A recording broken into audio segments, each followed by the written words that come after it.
नमस्कार प्यारे दोस्तों। आज हम बात करने वाले हैं कक्षा 10th हिंदी के मॉडल पेपर 2025 सेट संख्या 801 बी ए बी। तो सबसे पहले आपको यहाँ पर अपना अनुक्रमांक लिखना होगा, जैसे 2 3 5 7 3 2 1, और अपना नाम यहाँ पर लिखना होगा। उसके बाद समय दिया गया है यहाँ 3 घंटे 15 मिनट, पूर्णांक है 70 नंबर का। उसके बाद आपको निर्देश दिए गए हैं। प्रारंभ में 15 मिनट परीक्षार्थियों को प्रश्न पत्र पढ़ने के लिए निर्धारित है। सभी प्रश्न करना अनिवार्य है। यह प्रश्न पत्र 2 खंडों खंड आ खंड बा में विभाजित है। उसके बाद दिया गया है प्रश्न पत्र। इस प्रश्न पत्र के खंड आ में 20 बहुविकल्पीय प्रश्न हैं, जिसे आपको ओमआर सीट पर देना है और 4 विकल्पों में से किसी एक विकल्प का चयन करके उत्तर पत्र पर माने नीले अथवा काले बॉल पॉइंट पेन से सही विकल्प वाले गोले को अच्छी तरह रंग कर देना है। ये ओमआर सीट पर भरना है। खंडा के बहुविकल्पीय प्रश्नों हेतु प्रत्येक प्रश्न 1 अंक निर्धारित है। बहुविकल्पीय प्रश्नों में 1 अंक निर्धारित होता है। नकारात्मक अंकन की व्यवस्था नहीं है, माने यहाँ पर नंबर नहीं कटेंगे। ओमआर सीट पर उत्तर देने के पश्चात संबंधित गोलों को काटे नहीं तथा इरेजर एवं व्हाइटनर का प्रयोग न करें। प्रत्येक प्रश्न के सम्मुख उसके निर्धारित अंक दिए गए हैं। खंडवा वर्णनात्मक प्रश्न पूछे गए हैं, इसके लिए कुल 50 अंक निर्धारित हैं। खंडवा के प्रश्नों के उत्तर यथासंभव क्रमानुसार लिखने का प्रयास कीजिए। जो प्रश्न न आता हो उस पर अपना समय नष्ट न कीजिए। यहाँ पर खंड आ में बहुविकल्पीय प्रश्न दिया गया है।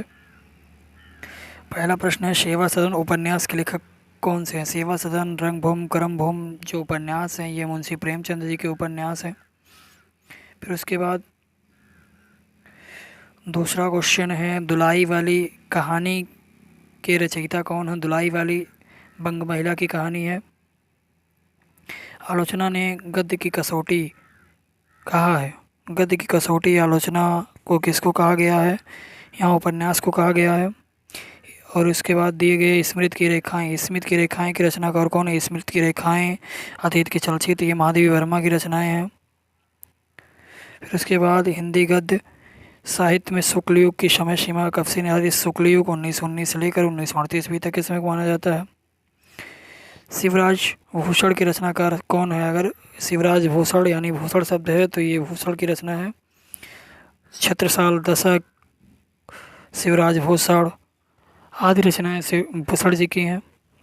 भारतीय युग के प्रवर्तक कौन है? भारतीय युग के प्रवर्तक भारतीय हरिश्चंद्र जी हैं, जिन्हें खड़ी बोली का जनक कहा जाता है। दूसरा सप्तक, पहला सप्तक 1943 ईस्वी, दूसरा सप्तक 1951 ईस्वी, तीसरा सप्तक 1953 ईस्वी माने 1959 ईस्वी,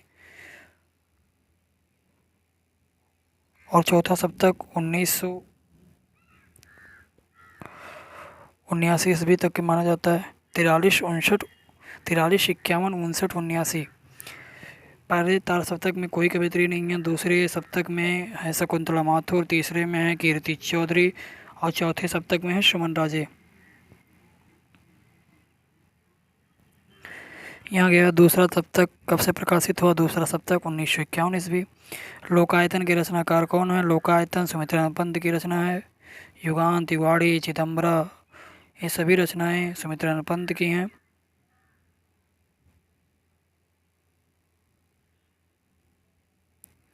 फिर महादेवी वर्मा की रचना नहीं है। इनमें से महादेवी वर्मा की रचना नहीं है। निहार महादेवी वर्मा की है, नीरजा महादेवी वर्मा की है, रश्मि महादेवी वर्मा की है। लेकिन उर्वशी जो है, ये उर्वशी काव्य जो है ये रामधारी सिंह दिनकर जी का है, जिसमें उर्वशी और पुरनवा का प्रेम वर्णित है।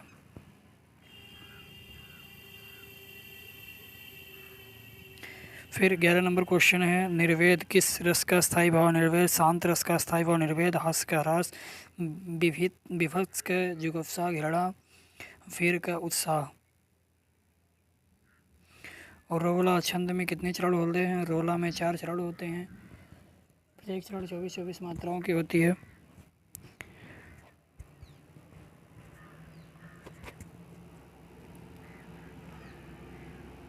उसके बाद देखते हैं, चरण कमल बंधु हरिराई पंक्ति में कौन सा अलंकार है?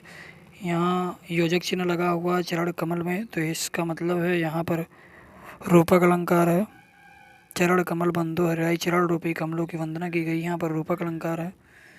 माता पिता में कौन सा समास है? माता पिता में द्वंद्व समास है। माता और पिता, इसे तोड़ेंगे तो माता और पिता लिखेंगे। द्वंद्व समास में दोनों पद जो होते हैं वो प्रधान होते हैं। चंद्रमा का पर्यायवाची राकेश, अमीय अमृत का, सरोवर तालाब का, सलिल कमल का। सहोदय में उपसर्ग, आगे उपसर्ग लगता है, पीछे प्रत्यय। सहोदय शय उपसर्ग। इसके बाद युष्मद शब्द का प्रथम विभक्ति तुम। विकार शब्द कितने प्रकार के होते हैं? विकार शब्द दो प्रकार के होते हैं। क्रमवाच्य में किसकी प्रधानता होती है? क्रमवाच्य में कर्म की प्रधानता होती है।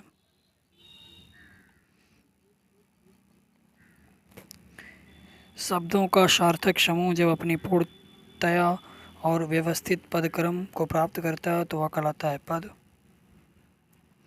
अक्षर, वर्णमाला, वाक्य, ये सभी गलत हैं। उसके बाद खंडवा में आपको लिखना है वर्णात्मक प्रश्न।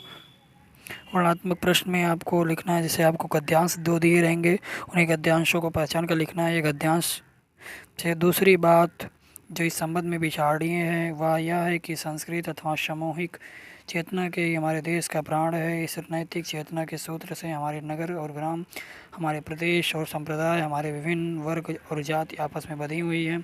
जहाँ उनमें और सब तरह की विभिन्नताएं हैं वहाँ उन सब में एक एकता है।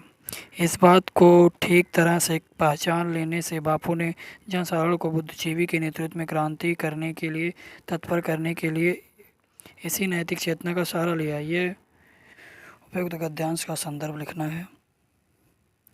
प्रस्तुत गद्यावतरण हमारी पाठ्यपुस्तक के भारतीय संस्कृत नामक पाठ से उद्धृत है, जिसके लेखक डॉक्टर राजेंद्र प्रसाद जी हैं। हमारे देश का प्राण क्या है? हमारी संस्कृति अथवा सामूहिक चेतना हमारी देश का प्राण है। गद्यांश का अंश व्याख्या लिखना है। वाश्वरोही अवाक खड़ा था, बुढ़िया के प्राण पक्षी अनंत में उड़ गए। वहाँ एक अष्टकोण मंदिर बना और उस पर शिलालेख लगाया गया। सातों देश के नरेश हुमायूं ने एक दिन यहाँ विश्राम किया था। उसके पुत्र अकबर ने उसकी स्मृति में यह गगनचुंबी मंदिर बनवाया, पर उसमें ममता का कहीं नाम नहीं। युद्ध गद्यांश हमारी पाठ्यपुस्तक में ममता नामक पाठ से उद्धृत है, जिसके लेखक जयशंकर प्रसाद जी हैं। फिर गद्यांश रेखांकित अंश की व्याख्या आपको लिखना है। फिर अकबर ने किसकी स्मृति में मंदिर बनवाया? अपने पिता हुमायूं की याद में। फिर पद्यांश है पुरते निकशी रघुवीर वधुधर धीर दहे मगमे रघद्वय झलकी भरी भाल कनी जलकी पुट सूखी गए मधुरा धरवे। इसकी गद्यांश संदर्भ लिखना है। प्रस्तुत पद्यावतरण हमारी पाठ्यपुस्तक में संकलित वनपथ नामक शीर्षक से उद्धृत है, जिसके रचयिता गोस्वामी तुलसीदास जी हैं। इसकी व्याख्या लिखना है। पुरते निकसी रघुवीर वधु, जब भगवान श्री राम माता सीता के साथ और अपने भाई लक्ष्मण जी के साथ वन के जाते हैं, तो वे जब अयोध्यापुरी से निकलते हैं तो माता सीता धीर अपने धीरज धारण करके जब 2 कदम चलती हैं अयोध्यापुरी से आगे, तो उनके जो संपुट हैं माथे पर पसीना आने लगते हैं और उनके होठ सूखने लगते हैं। पुट सूख ही गए मधुराधर हुए। त्य की लखी आतुरता किसके लिए उपयुक्त है? यहाँ पर श्री रामचंद्र जी के लिए उपयुक्त है। अपनी पत्नी की व्याकुलता को देखते हैं और आतुरता को देखते हैं और भाव विभोर हो जाते हैं। छड़ मार दिया कर घोड़े से, रण किया उतर कर घोड़े से, राड़ा रण कौशल दिखा दिखा चढ़ गया उतर कर घोड़े से।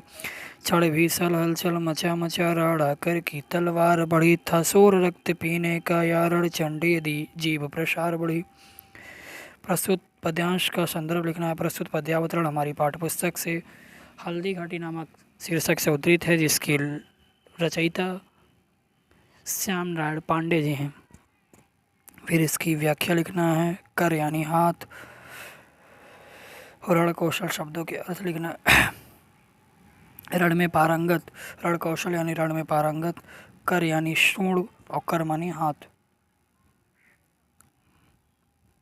फिर संस्कृत का संदर्भ लिखना है। ऐसा नगरी भारतीय संस्कृते संस्कृत भारतीयस्य केन्द्रस्थली अस्ति। इत एवं संस्कृत वाङ्मय संस्कृते आलोक सर्वत्र प्रसृत।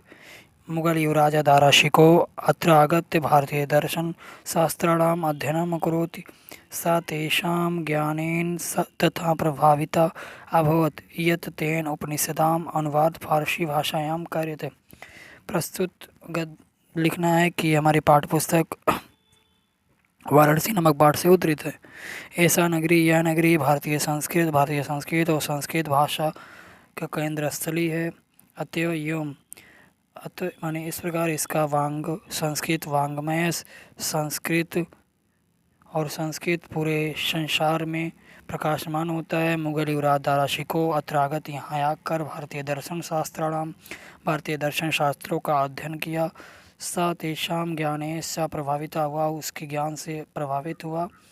ते यत तेन, इसलिए वह उपनिषदों का अनुवाद अपनी फारसी भाषा में करवाया। उसके बाद नीचे दिए गए संस्कृत पद्यांशों में से एक का संदर्भ सहित अनुवाद करना है। सर्वे भवन्तु सुखिनः, सर्वे सन्तु निरामया, सर्वे भद्राणि पश्यन्तु मा कश्चित् दुःखभाग् भवेत्। लिखना है किस पाठ से लिया गया है। इसके बाद इसका लिखना है। मानं हित्वा प्रियो भवति, क्रोधं हित्वा न शोचयन्ति, कर्म हित्वा अर्थवान भवति, लोभम हित्वा सुखी भवति। इसको भी लिखना है किस पाठ से लिया गया है। फिर अपने जिला अनुसार आपको खंडकाव्य लिखना है। 3 नंबर में 2-3 पेज में। मुक्तिदूत खंडकाव्य के नायक का चित्रण कीजिए। मुक्तिदूत खंडकाव्य के द्वितीय सर्ग की कथा वस्तु लिखिए। उसके बाद 2025 परीक्षा में पूछे गए जीवन परिचय, एक लेखक का जीवन परिचय देते हुए उसकी प्रमुख रचना का उल्लेख कीजिए, जैसे डॉक्टर राजेंद्र प्रसाद, पद्मलाल पुनालाल बख्शी, रामधारी सिंह दिनकर। पद में है सूरदास, सुमित्रा पंत, सुभद्रा कुमारी चौहान। उसके बाद अपनी पाठ्यपुस्तक में से कंठस्थ कोई एक श्लोक लिखिए जो इस प्रश्न पत्र में ना आया हो। से मंगलम मरणम यत्र विभूतिश्च विभूषणम कौपीनम यत्र कौशेयम स काशिकेन मीयते। बंधनम मरणम वापि जयो वापि पराजयो व्यत्र समो वीरा वीर भावो ही वीरता। उसके बाद अपने मोहल्ले में नालियों की सफाई कराने हेतु नगर पालिका के चेयरमैन को पत्र लिखना है। अपने विद्यालय से टीसी लेने हेतु प्रधानाचार्य को पत्र लिखना है। उसके बाद प्रश्न पत्रों में से इनमें से किन्हीं प्रश्नों के उत्तर देना है। चंद्रशेखर का आसीत्, चंद्रशेखर एका प्रसिद्ध क्रांतिकारी युवक आसीत्। कीर्तिम केन वर्धते, दानेन कीर्ति वर्धते। से बाद लास्ट है निम्नलिखित विषयों में से किसी एक विषय पर निबंध लिखिए, जैसे विज्ञान, वरदान या अभिशाप, देश प्रेम, परोपकार, छात्र और अनुशासन, आतंकवाद की समस्या और समाधान। धन्यवाद। अगर आप नए हैं तो हमारे चैनल को सब्सक्राइब कीजिए, कमेंट कीजिए। धन्यवाद।